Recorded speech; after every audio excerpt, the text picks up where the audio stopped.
अनंत प्रतीक्षा ने लिखा है, प्रणाम।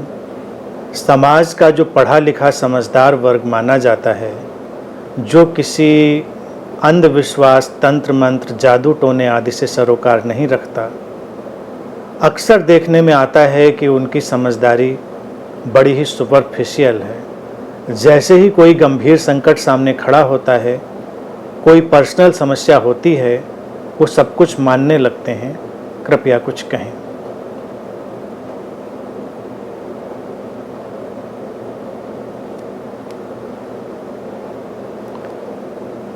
पढ़ा लिखा वर्ग, समझदार वर्ग, ये सोचने जैसी बात है। किसको हम पढ़ा लिखा कहते हैं, किसको समझदार कहते हैं। केवल स्कूल कॉलेज जाने से कोई पढ़ा लिखा या समझदार नहीं हो जाता। हम जो ये डिग्रीज से समझते हैं कि कोई अच्छे कॉलेज चला गया तो पढ़ लिख गया, उसको एक तकनीकी ज्ञान हो सकता है, लेकिन समझदारी का इन सब बातों से कोई सरोकार नहीं। कई बार तुमको समझदार लोग बिल्कुल ही गैर पढ़े लिखे मिल जाएंगे, जो कभी स्कूल नहीं गए, कॉलेज नहीं गए, लेकिन समझदार हैं। जीवन को देखने का उनका नज़रिया बहुत ही अच्छा है, स्पष्ट है। अब अंधविश्वासों की बात करी है कि लोग नहीं मानते हैं। कई बार पढ़ने लिखने के बाद कई लोग ऊपर ऊपर से, क्योंकि बाहर उनको लगता है कि पढ़े लिखे लोगों में किस किस्म का फैशन होता है, तो वो इनकार करते हैं, लेकिन अंदर अंदर उनके सब चलता रहता है। तो अंदर अंदर चलते चलते फिर वो उसको किसी भी संकट की घड़ी में पकड़ सकते हैं, इसकी तो कोई असंभावना नहीं। इसके अलावा भी कई चीज़ें होती हैं कि वो हो सकता है प्रचलित अंधविश्वास को ना पकड़ें, लेकिन संभव है कि उस अंधविश्वास को अगर किसी नई पैकिंग में सामने रखा गया हो और उसको नई टर्मिनोलॉजी से पिरोया गया हो, उसके पीछे कोई फिलॉसफी भी गढ़ दी गई हो, तो ऐसे लोगों को मानने में आसानी हो जाता है। आजकल तुम देखते ही हो कि नए नए नामों से नई नई चीज़ें आ जाती हैं, तो लोगों को बड़ा आकर्षण लगता है। पढ़े लिखे लोग हैं। अब देखिए, आजकल जगह जगह चैंटिंग के ग्रुप बने होते हैं, तो उसको क्या कहेंगे? वो कोई बड़ी समझदारी की बात है? वो भी वही अंधविश्वास की ही बात है। लेकिन अब कोई बाहर से आया हुआ मंत्र है, हमारे प्रचलित मंत्रों से हटके है, तो हमको लगता है हम कुछ बड़ा विकसित काम कर रहे हैं, हम पढ़े लिखे हैं, हम कुछ समझदारी वाला काम करें। और कोई अपना ही घरेलू मंत्र जपता चला रहा था तो लग रहा था अंधविश्वास है। एक तो ये सब जाल हमको काटना चाहिए।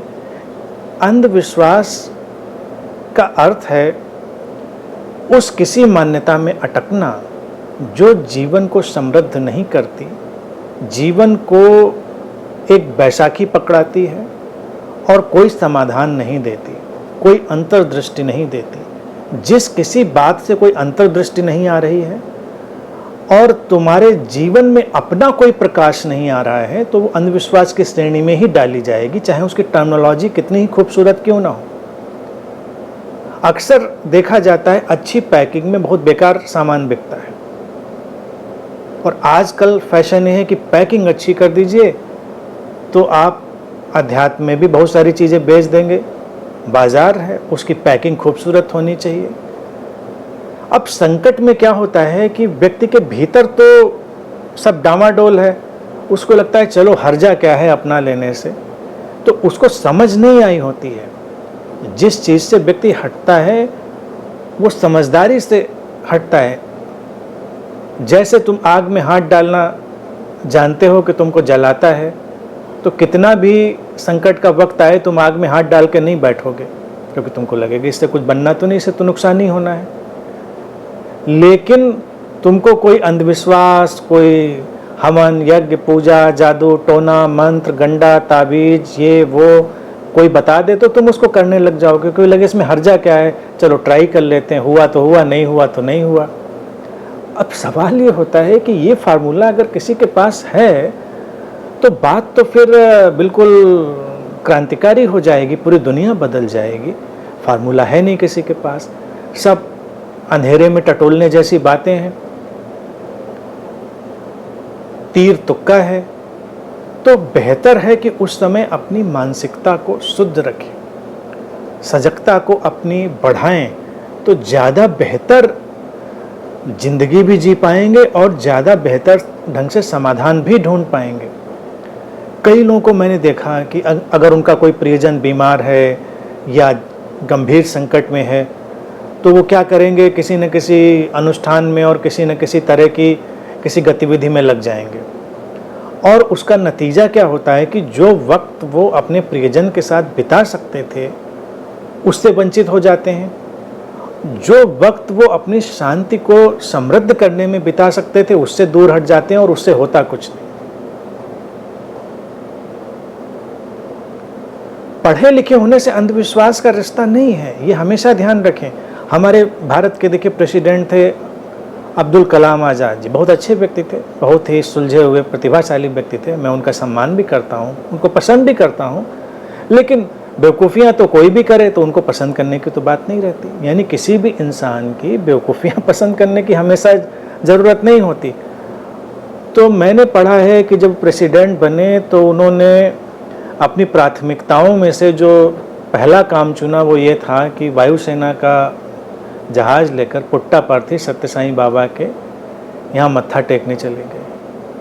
अब वो सत्य साईं बाबा को मानते रहे होंगे। अब सत्य साईं बाबा जैसा व्यक्ति जो एक औसत जादूगर से ज़्यादा और कुछ भी नहीं था, लेकिन उनको उनमें श्रद्धा रही होगी। कौन किसमें श्रद्धा करता है देखिए ये भी विषय नहीं है, लेकिन होता क्या है कि वो चीज़ें जो समाज को अंतर्दृष्टि संपन्न बनने से रोकती हों वो खतरनाक है।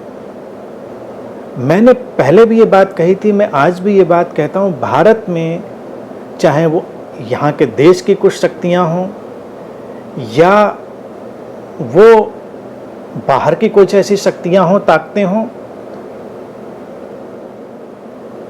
इस देश की ताकतें कोई छद्म या बाहर की वो एक षड्यंत्र रचती हैं जहाँ पर हम अध्यात्म के नाम पर ये अंधविश्वासों की दुनिया खड़ी कर देते हैं। वो गुरु जो हमको अंतर्दृष्टि संपन्न बना सकते हैं उनके नाम पर हम कुछ ऐसे छद्म लोग खड़े कर देते हैं जो सतही चमत्कार जो मैजिशियन वाले होते हैं वो दिखाएंगे, कुछ हमारी आशाओं को हवा देंगे, कुछ कई अजीबोगरीब चीज़ें वो करेंगे जिनका कोई भी मतलब नहीं होगा हमारी ज़िंदगी से। अब चाहे वो चैंटिंग के ग्रुप लेकर बैठ जाइए, चाहे वो एंजल्स को लेकर बैठ जाइए, चाहे किसी बाबा की तस्वीर लेकर आप भजन गाइए और मानिए कि सब आपके कष्ट दूर हो जाएंगे, सब आपकी समस्याएं ठीक हो जाएंगी, वो कल्याण करने वाले हैं, वो कृपा बरसाने वाले हैं। तो ये सब षड्यंत्र हो, इसको देर सवेर समझा जाएगा और चीज़ें सामने भी आएंगी। मैं पूरी तरह से आशान्वित, होपफुल।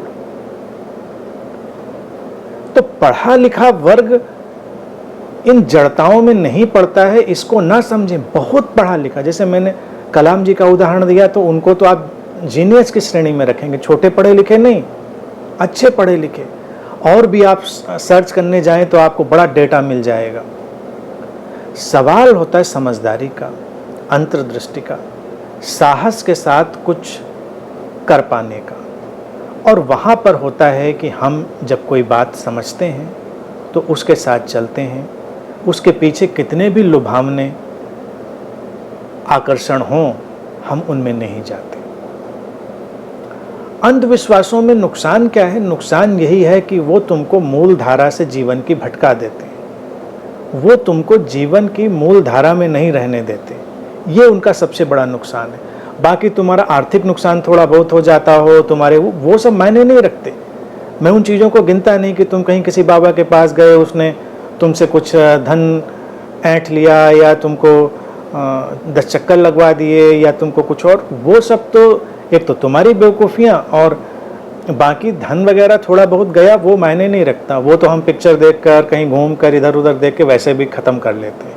तो money is not a big issue in this scenario. Big issue क्या है? बिग इशू है जीवन का पूरा सॉफ्टवेयर करप्ट हो जाना। जब तुम अपने पैरों पर चलना सीख सकते थे, जब तुम अपना प्रकाश स्वयं बन सकते थे, जब तुम अंतर्दृष्टि संपन्न बन सकते थे, जब तुम समझदारी का एक अपने भीतर बहुत बड़ा जगत पैदा कर सकते थे, तब तुम उन बातों में उलझ कर रह गए जिनकी कोई भी ज़रूरत नहीं थी। तो ये खतरनाक बातें हैं। इसके लिए धैर्य चाहिए, संयम चाहिए और ऐसी टीचिंग्स भी चाहिए, ऐसे लोग भी चाहिए जो साहस के साथ खड़े हों। अब जैसे उदाहरण के तौर से आप बात देखिए, उन्हीं की भाषा में अगर इस बात को काटा जाए जो अंधविश्वास फैलाने वाली बातें होती हैं, अगर तुम ईश्वर पर आस्था करते हो, कोई भी ईश्वर हो, चलो तुम नाम ही कोई क्यों ना रख लो ईश्वर का, ABCD XYZ, कोई नाम तुमने ईश्वर का बना लिया, कोई देवी देवता का बना लिया, तुम उसमें आस्था करते हो, तो आस्था का इतना ही विषय है, ट्रस्ट का इतना ही विषय है कि बस फिर तुम शांति से रहो, आत्मविश्वास से रहो, सब संभाला जाएगा, सब ठीक होगा, कोई विचलित होने की ज़रूरत नहीं। लेकिन अगर तुमको कोई काम पर लगा दे कि अच्छा चलो तुम अब ये अंगूठी पहनो, ये हवन करो, ये चैंटिंग करो और ये एंजल को बिठाओ, ये मूर्ति का ये करो, क्रियाकर्म करो, और हर धर्म में अपने अपने किस्म के हैं। देखिए मैं तो हिंदू जो ट्रेडिशन है, धर्म नहीं, हिंदू धर्म जैसी कोई चीज़ नहीं है, तो उसकी बातें इसलिए बीच में ले आता हूँ क्योंकि उस परंपरा से आता हूँ, उसको जानता हूँ, उसकी चीज़ों को देखा है। लेकिन हर जगह अपनी अपनी किस्म की जड़ताएँ हैं, इससे इनकार नहीं किया जा सकता। तो व्यक्ति को अगर ट्रस्ट रखना है तो ट्रस्ट का अर्थ है कि भाई हो गया हमारा आत्मबल, तो कहीं फिर हमको इधर उधर भटकने की ज़रूरत नहीं। अब जैसे इस्लामिक पंथ की अगर हम बात करें, वो कहेंगे अल्लाह सब कर रहा है, वो जो खुदा है वही सब कुछ कर रहा है, बात ख़त्म हो गई। फिर ना तो आप किसी पीर फकीर के पास जाते हैं कुछ गंडा ताबीज़ बनवाने, झड़वाने फुकवाने, ना किसी मज़ार पर मत्था टेकने जाते हैं। क्यों कर जाएंगे आप? जब अल्लाह है इतना बड़ा और वो देख रहा है, तुमको गाइड करेगा, तुमको संभालेगा, तो हम इन बीच की चीज़ों में क्यों कर अटकें? कॉमन सेंस की बात है, इसको आप देखें। इसी तरह से किसी भी देवी देवता पर मान लीजिए तुमने आस्था करी तो करी, फिर अलग से कोई उपाय करने की ज़रूरत नहीं। जैसे छोटा बच्चा होता है, एक और उदाहरण देखें, वो अपने माँ बाप में बड़ी आस्था करता है, उसके लिए वो शुरुआत में जब तक उसको जीवन की और संसार की समझ नहीं आई होती है, उसके माँ बाप भगवान जैसे ही होते हैं। तो अब छोटा बच्चा जब अपने माँ बाप के पास होता है तो वो अपने को पूरी तरह छोड़ देता है। वो सोचता ही नहीं कि उसको अलग से कोई उपाय करने की ज़रूरत है कि मम्मी खुश हो जाएंगी तो जाकर हमको किसी पौधे में पानी चढ़ाएं, या हम जाकर कहीं दिया जलाएं, या हम सिर के बल खड़े हो जाएं तो हमारे पिताजी खुश हो जाएंगे, या हम कुछ और उपाय करें।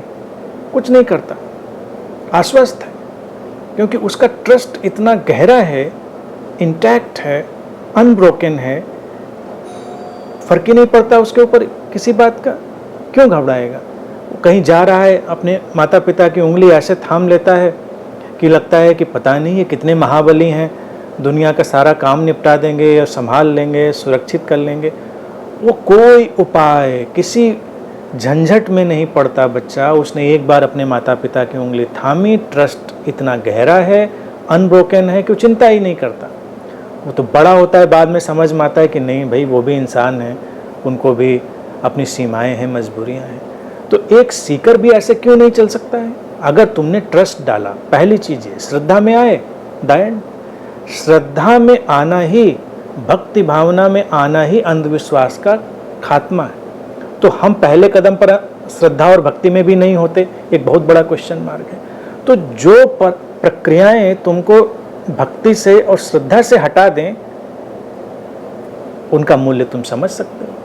तो ये बातें समझने की ज़रूरत है, धीरे धीरे उन पर अमल करने की ज़रूरत है, और फिर सब चीज़ें बेहतर होंगी, मैं समझता हूँ। और जीवन का परिदृश्य बदलेगा, लोगों में क्रांति होगी, और समझ की एक नई रोशनी लोगों के जहन में उतरेगी।